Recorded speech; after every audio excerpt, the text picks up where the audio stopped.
Hey there, I am back. It's your time for your costume design and technology day two lesson. Okay, so digital learning day two, March 20th. This is Friday's lesson.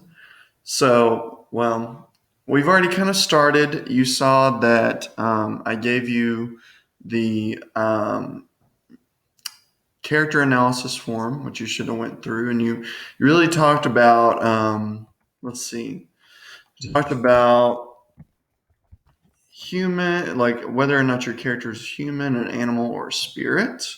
So I want you to keep that in mind.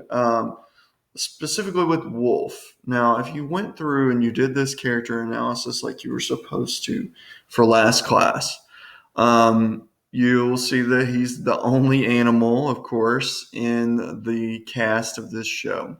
But we know that from our own experience seeing plays, it's very unlikely that this animal is going to be a real animal performing.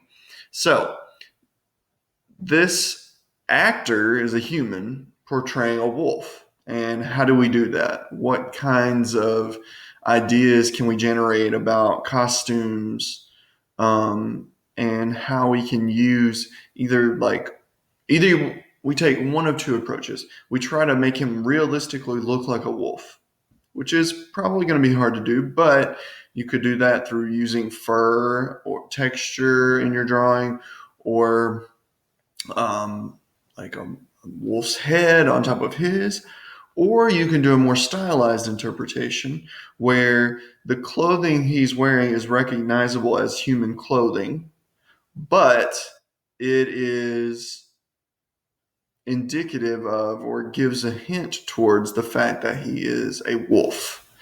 So when I'm saying this, I mean, maybe it's a coat, but it's a fur coat, or maybe he's wearing colors that tell us that he's kind of a villain, and then he has like accents on a hat. Maybe the fold of the brim of his hat makes it look like ears. Maybe he has a watch, that pocket watch. Maybe he has a chain on his pocket watch that is reminiscent of a tail because it's so long. I don't know.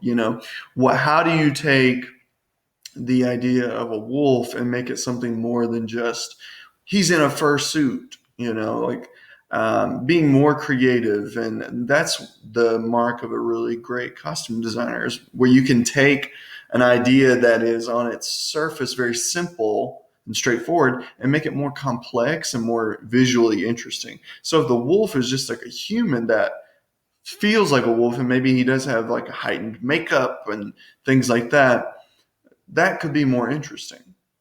That's just food for thought, and you can choose to go either way. Although I do think stylizing this character is going to be more fun for you to figure out how you make a human in clothes look like a wolf or feel like a wolf when you see him.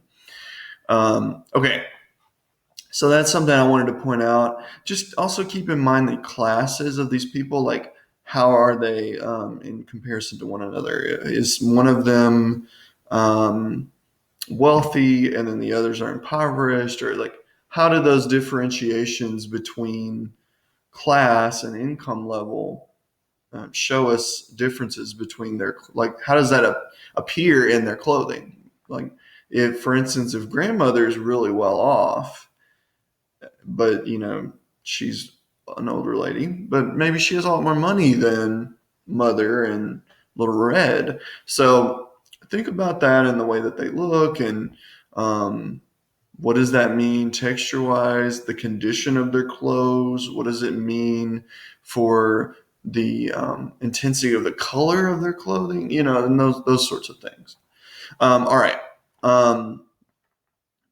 Something I also want to talk to you about is, I want actually more than four renderings.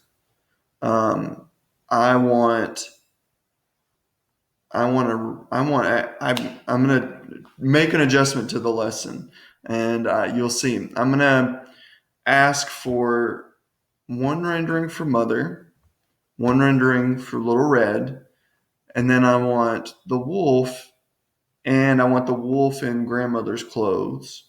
What does that look like? And then I want grandmother in her bed clothes or whatever, and then we will see her again in her hood at the end. So if you don't know what I'm talking about, make sure you have read the script all the way to the end, because this is not your typical Little Red Riding Hood. There are specific requirements of this script. So if you're missing those things from your renderings, I'll know, and I'll be grading you based on that. So keep that in mind.